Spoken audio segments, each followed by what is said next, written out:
Der wilde Wald, das ist etwas Großes, Mächtiges, Magisches, zugleich Mystisches und gerade auch in früheren Zeiten oft Furchteinflößendes.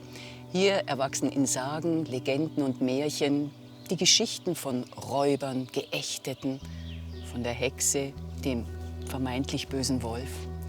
Und heute? Heute haben wir Regisseurin und Produzentin Lisa Eder zu Gast, die eine ganz neue Geschichte erzählt. Die Geschichte vom wilden Wald, dem Nationalpark Bayerischer Wald.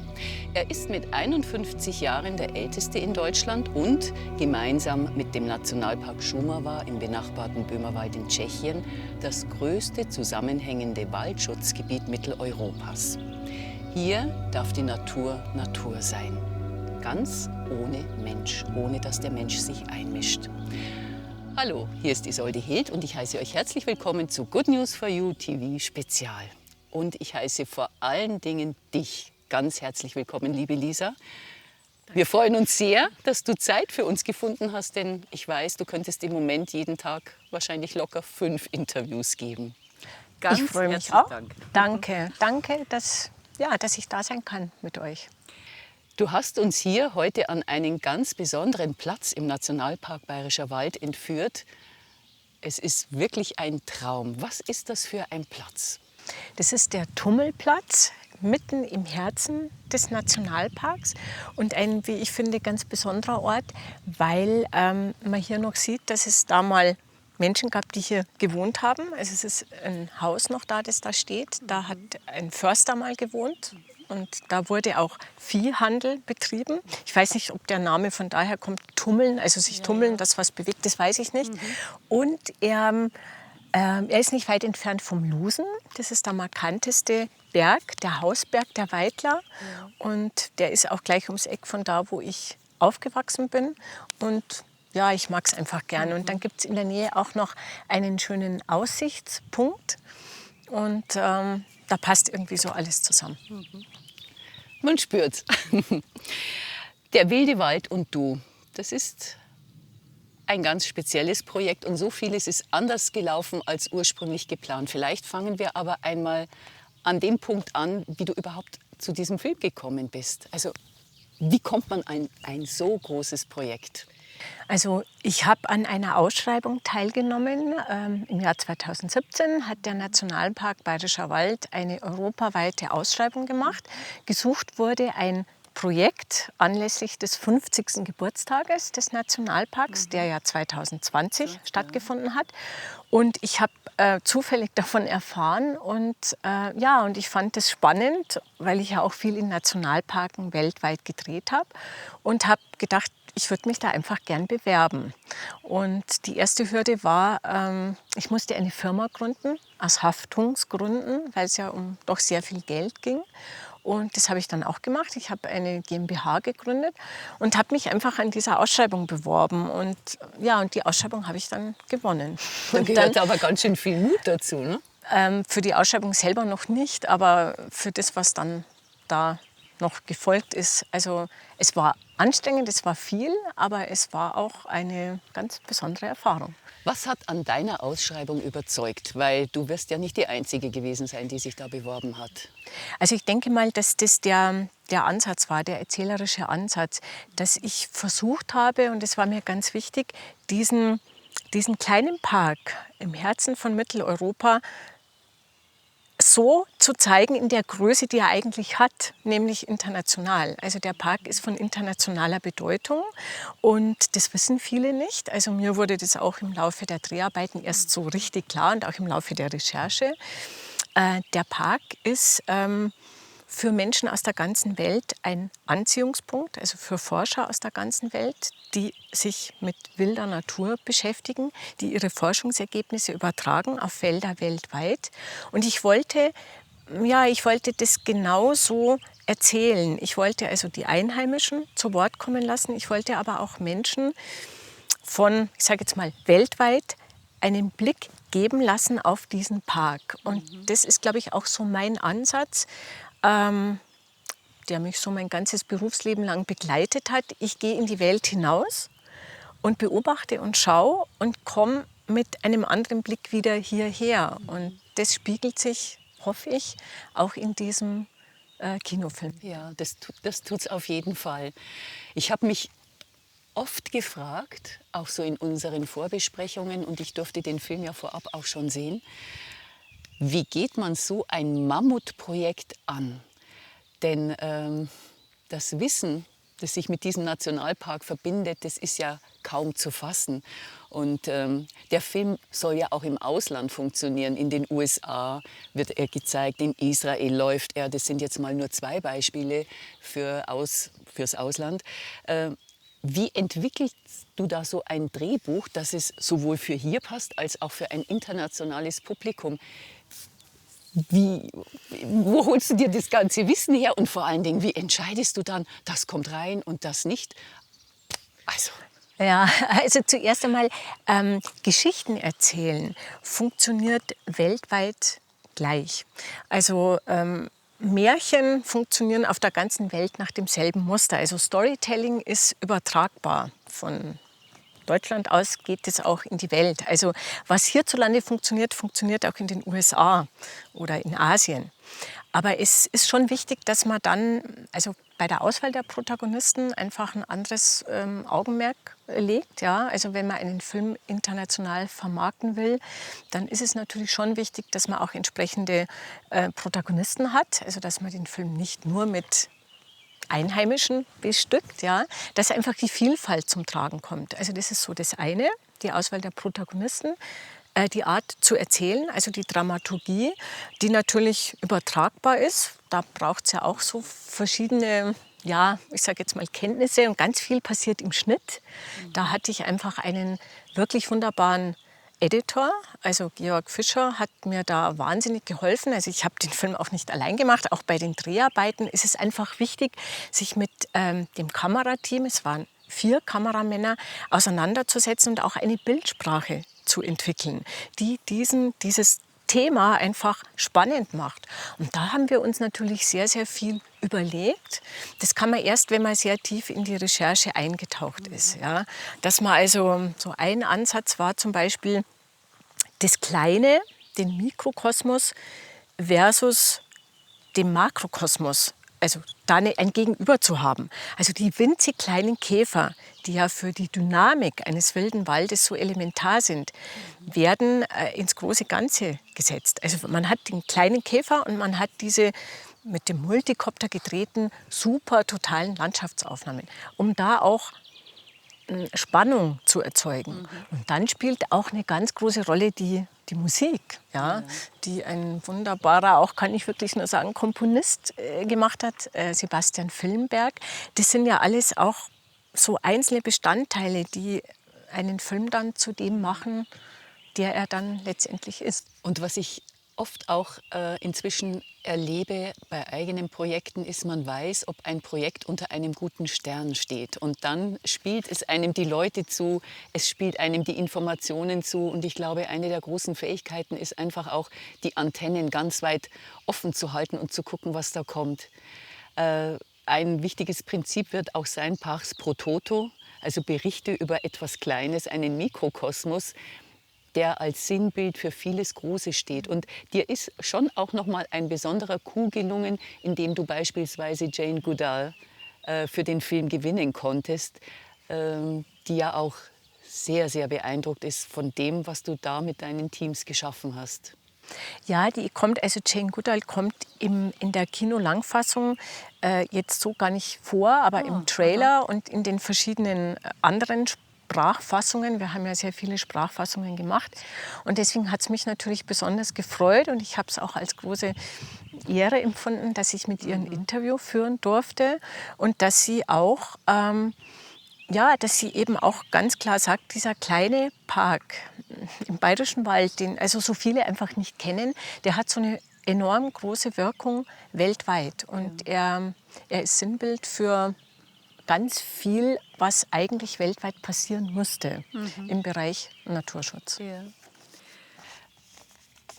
Ich möchte noch mal eingehen auf das Besondere, das ihr da eingefangen habt. Also in diesem Film Der wilde Wald, da verbergen sich Aufnahmen, die ziehen einen so in den Bann, dass man manchmal am Bildschirm sitzt und einem fast die Tränen kommen. Das sind Momente, die sind etwas fast Überirdisches, möchte ich sagen. Und bei denen man sich gar nicht vorstellen kann, wie fange ich denn so etwas ein? Mir fällt allerdings auch so dieser gruselig kalte Wintermoment ein, wo ich mir denke, da friere ich ja beim Zuschauen schon ein. Also Winteraufnahmen, ganz hoch oben auf den Bergen. Oder dann auch Menschen, die durch das, was sie erzählen, wie die Philosophin oder auch der Förster, einen mit den Gedanken, die sie einem nahebringen, so lange beschäftigen, dass man doch sehr ins Nachdenken kommt. Wie bringst du diese Magie in den Film? Ja, erst einmal freut es mich, dass es so auf dich wirkt, weil das ist die Intention.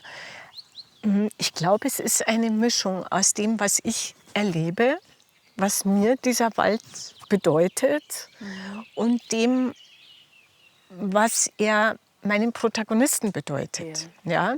Und für jeden Protagonisten ist er auf seine Weise ganz besonders. Für die Philosophin hat er einen unschätzbaren Wert. Die sitzt in Bonn, dicht besiedelt. Ja. Der geht hier auch das Herz auf, als sie hier sein konnte. Die forscht zum Park.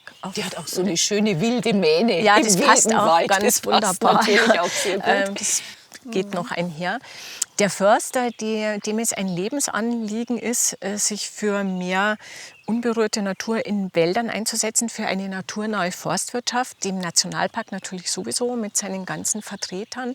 Also alle haben, auch Bastian Kallus, der von hier stammt und der diesen Wald für sich entdeckt hat, der im Grunde genauso wie ich immer weg wollte und das alles furchtbar spießig fand und auch hinaus musste in die Welt und erst gemerkt hat, was wir da für einen Schatz vor der eigenen Haustür haben. Also ich denke, es ist eine Mischung aus dem, was man selber in sich trägt. Und das wächst ja im Laufe eines Lebens.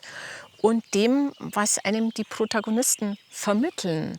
Und dann gilt es daraus, eine Form zu finden, die halt,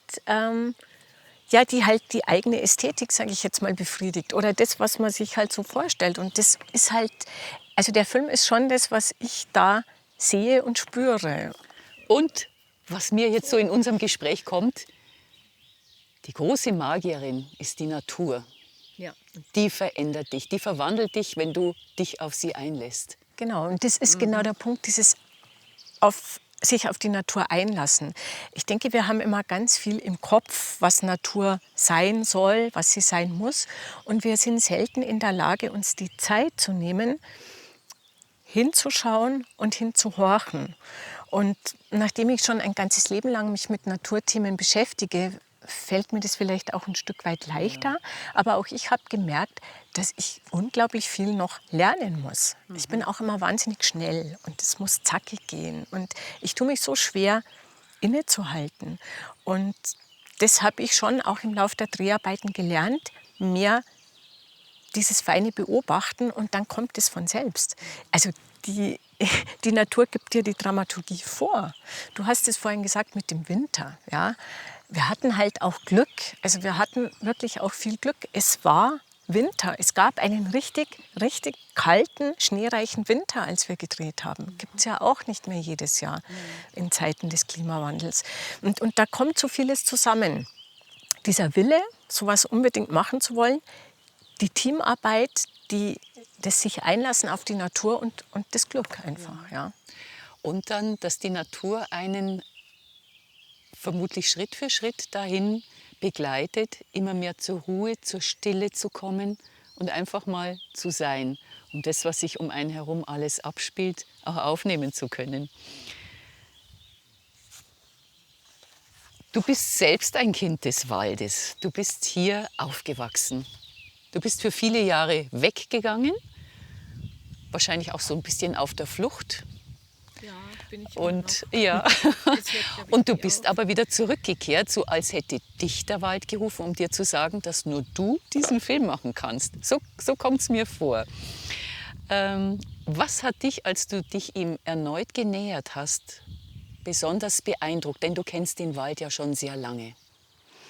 Also es sind verschiedene Dinge, die mich sehr beeindruckt haben. Also zum einen hat mich beeindruckt, dass ich wirklich sehen konnte, wie er sich von selber aus eigener Kraft revitalisiert hat. Ich kenne ja das Bild dieses Waldes aus den 80er Jahren mit der kompletten vermeintlichen Zerstörung. Also es Vielleicht sah kannst du aus, da noch mal kurz erläutern für die Leute, die uns jetzt sehen und hören, was ist da passiert? also es waren 2 große Windwürfe, einmal in den 80er und 90er Jahren. Die haben riesige Flächen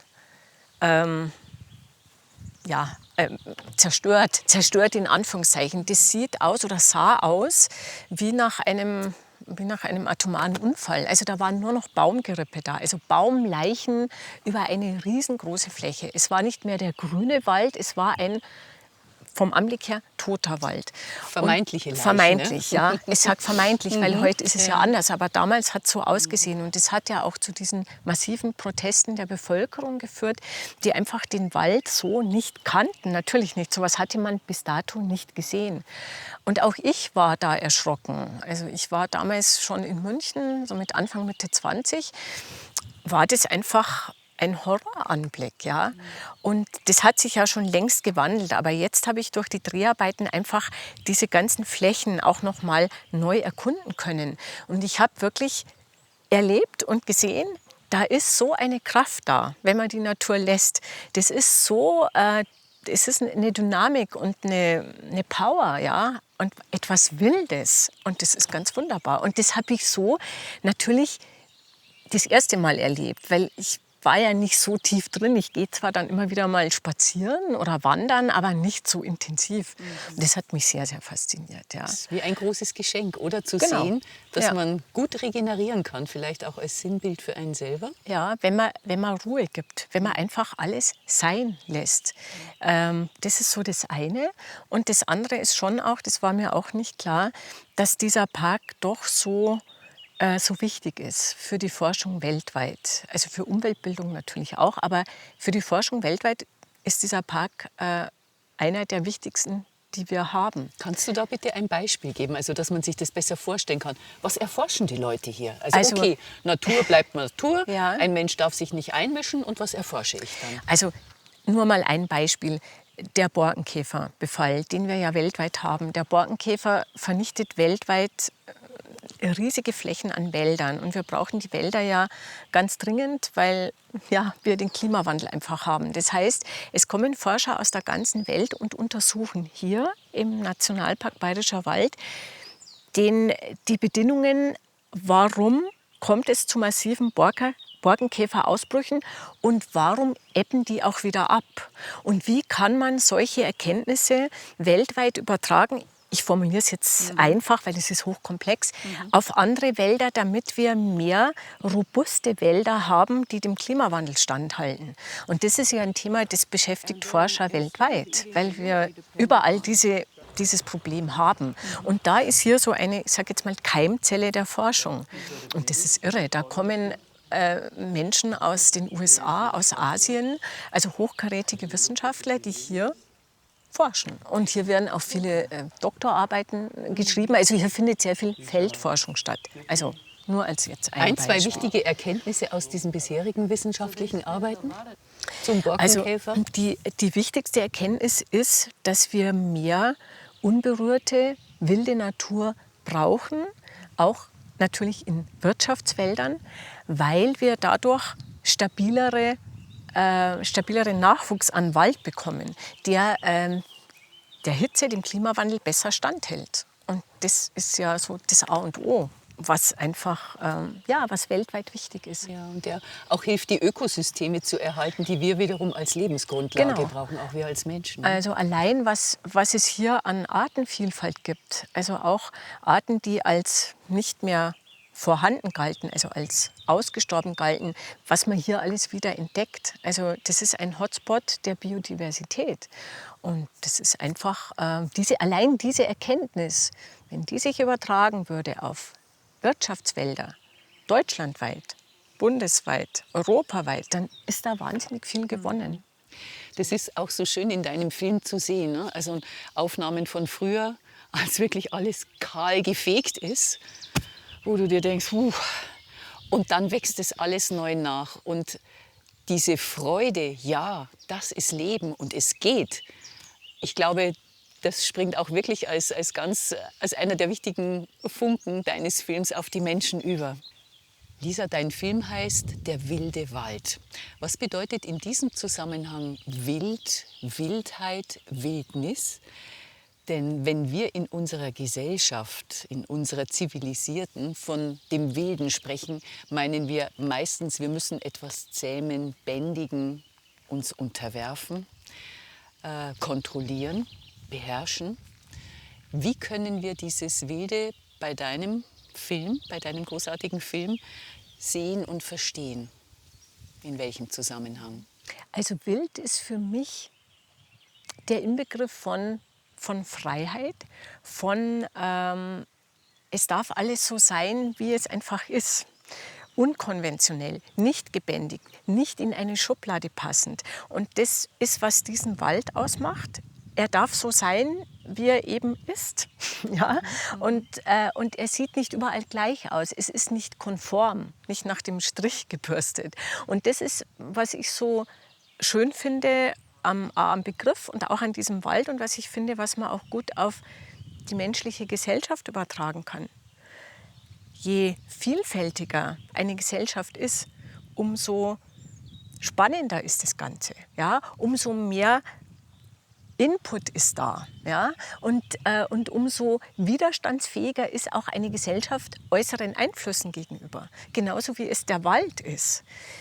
Der geklonte, sage ich jetzt mal, Wirtschaftswald, wo ein Baum in Reih und Glied nach dem anderen steht, wie wir es ja oft kennen.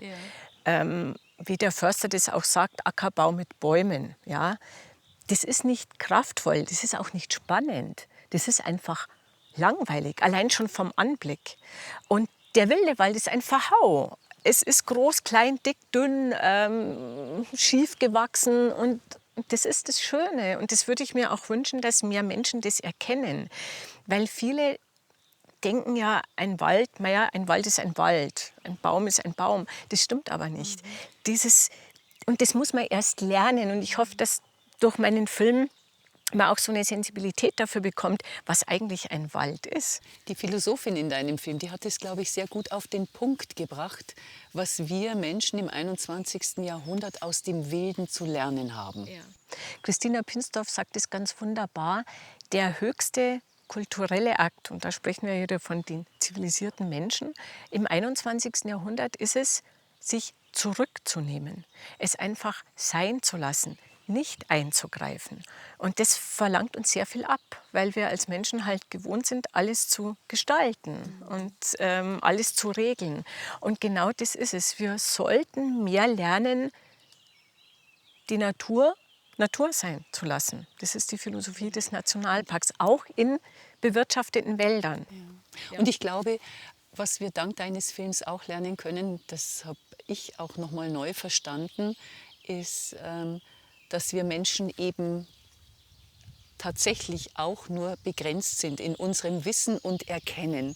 Und wir entscheiden manchmal Dinge, die dann Folgen haben, die wir uns so nicht haben vorstellen können und leider Folgen, die nicht unbedingt die besten sind. Also der Klimawandel, denke ich, ist ein gutes Beispiel dafür. Und dann ist es natürlich auch für die Orca gut, wenn man die... Also das sagt auch der Förster sehr gut. Wir meinen, dass wir alles wissen und bewirtschaften unsere Wälder nach Kriterien der Gewinnmaximierung sehr stark. Und letztendlich haben wir nichts verstanden. Ja?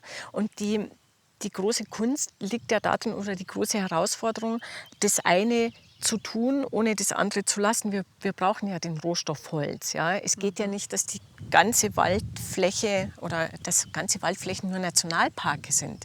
Aber es müsste halt mehr von dieser Grundphilosophie übertragen werden auf Wälder weltweit. Ja. Da schließt sich meine nächste Frage gut an. Ich wusste das so in dieser Deutlichkeit auch noch nicht. Um den Wald steht es weltweit nicht gut. Also das haben wir inzwischen alle mitbekommen. aber dass fast 2/5 der Erdoberfläche landwirtschaftlich genutzt werden, das war mir neu. Dass der globale Waldbestand gewaltig schrumpft, und zwar jährlich um eine Fläche, habe ich gelesen, die knapp der Hälfte Großbritanniens entspricht. Und damit verschwindet natürlich zugleich auch sehr viel Lebensraum für Tier- und Pflanzenarten, die wir wiederum eigentlich brauchen, damit das ökologische Gleichgewicht erhalten bleibt. Das heißt, irgendwie mit der Ausrottung oder mit der Vernichtung von so viel Wald machen wir uns unsere Lebensgrundlage oder die der zukünftigen Generationen auch kaputt. Wir brauchen Regionen, wo die Natur Natur sein darf. Wir brauchen aber auch, wie du eben sagtest, den Wald, den wir nutzen dürfen, weil wir die Ressource Holz brauchen. Und ich vermute mal, du bist jetzt wahrscheinlich selber schon so ein kleines wandelndes Waldlexikon. In welche Richtung könnte der Weg zu einem besseren ökologischen Gleichgewicht aussehen? Also ich denke, dass es ganz wichtig ist, dass wir mehr Wildnis zulassen. Also man muss sich mal vergegenwärtigen, wir haben nicht einmal 1% der Gesamtfläche in Europa ist frei von menschlichem Einfluss. Also 1%. Ja. Ich glaube, es ist wichtig, dass wir mehr Wildnisgebiete ausweisen. Das ist so das eine. Und dass wir aber diesen Gedanken des nachhaltigen, des achtsamen Umgangs mit der Natur auf unsere Wirtschaftswälder übertragen. Dass wir jetzt nicht, wie in den Karpaten geschieht es ja im Moment, da wird großflächig gerodet. Da wird einfach alles abgeholzt, weil der Rohstoff Holz einfach begehrt ist. Die Holzpreise steigen und steigen. Jetzt sind sie gerade, ich weiß nicht, doppelt so hoch im Vergleich zum letzten Jahr. Wir brauchen den Rohstoff Holz, aber wir dürfen nicht den Fehler machen, dass wir einfach nur nehmen. Wir müssen es achtsamer tun. Ich sage das jetzt so, als wäre ich ein Philosoph oder ein Prophet. Ich lebe auch gerne in einem Holzhaus. Es ist alles wichtig, aber ich glaube, es geht darum, aus dem zu lernen, was uns Nationalparks zeigen und es auf die große Fläche zu übertragen. Das ist ganz, ganz wichtig. Und ich glaube auch, dass wirklich jeder Einzelne bei sich, da gehöre ich auch dazu, anfangen muss, weniger Ressourcen zu verbrauchen. Ja. Also wirklich sich darauf zu konzentrieren, was brauche ich, was ist notwendig. Ja, anders wird es nicht Nice gehen. to have muss nicht mehr sein. Genau, wir werden immer mehr Menschen und wir wollen immer mehr und das wird nicht funktionieren. Und ich denke auch, dass da die Politik ganz anders gefordert ist. Also dieses immer wieder sagen, auf Goodwill der Bevölkerung setzen, das funktioniert nicht. Es braucht auch klare Vorgaben und es braucht auch positive Vorbilder und es braucht zu viel. Also ich habe auch nicht die Lösung, aber ich denke, dass es die Herausforderung des 21. Jahrhunderts ist, das in Einklang miteinander zu bringen und dass uns ein Nationalpark lehren kann, wie es besser geht. Ja. Dein wilder Wald, der hätte eigentlich als Hommage an den Nationalpark Bayerischer Wald im letzten Jahr 2020 laufen sollen zu seinem 50. Geburtstag. Nun kommt er mit einem Jahr Verspätung an die Öffentlichkeit, immer noch auch mit vielen Auflagen. Das macht es nicht so ganz leicht. Wie ist denn die erste Resonanz auf deinen Film und was war für dich das bisher schönste Feedback? Also die erste Resonanz hatten wir jetzt im Mai, im Rahmen des Doc-Film-Festivals München. Da ist der Film ja wirklich ganz toll aufgenommen worden. Also ich hatte ganz viele Interviews, ich habe ganz viele Anfragen bekommen. Also das läuft wirklich alles ganz wunderbar und ich denke, das zeigt auch, dass dieses Thema einfach auch so ein wichtiges Thema ist und dass das nicht an Aktualität verliert. Da ist der 50. Geburtstag eigentlich gar nicht mehr wichtig, weil das Thema ist wichtig, der Wald, und der beschäftigt uns alle. Ja. Und am meisten freut mich, dass wir jetzt nominiert sind für einen Preis auf einem Naturfilmfestival, der von einer Jugendjury gewählt wurde. Also da haben Jugendliche im Alter von 16 bis 21 Jahren aus vielen Filmen den wilden Wald gewählt und das finde ich einfach wunderbar. Boah, das ist eins der schönsten Komplimente eigentlich, ja, weil die jungen Leute wirklich verstehen, worum es geht. Genau, es freut mich am meisten. Was wünschst du dir für den wilden Wald, für deinen wilden Wald, für dein Projekt? würde mir wünschen, dass möglichst viele Menschen diese Liebeserklärung an den Wald so begreifen, wie sie gedacht ist, nämlich als Plädoyer für mehr Achtsamkeit im Umgang mit der Natur.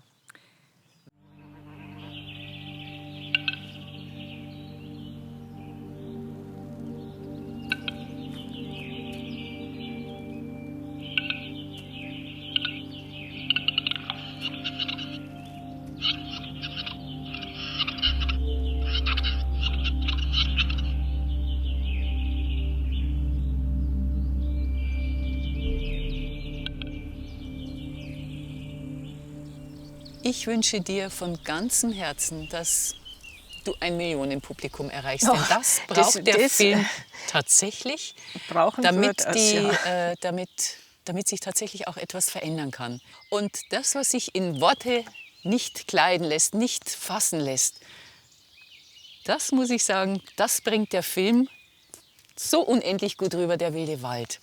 Und diesen ausgezeichneten Film, den könnt ihr jetzt bundesweit im Sommer in sehr, sehr vielen Open-Air-Kinos sehen, im Juli und im August.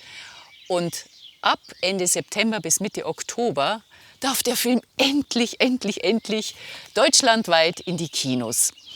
Guckt bitte auf die Links unten in unserer Filmbeschreibung. Da findet ihr dann weitere Informationen, wo ihr den Film Der wilde Wald von Lisa Eder sehen könnt. Herzlichen Dank, dass ihr mit dabei wart. Isolde Hild und Good News for You sagen auf Wiedersehen. Alles Liebe und Gute für euch. Und wenn wir mit dem Herzen gucken, verändert sich eine ganze Menge.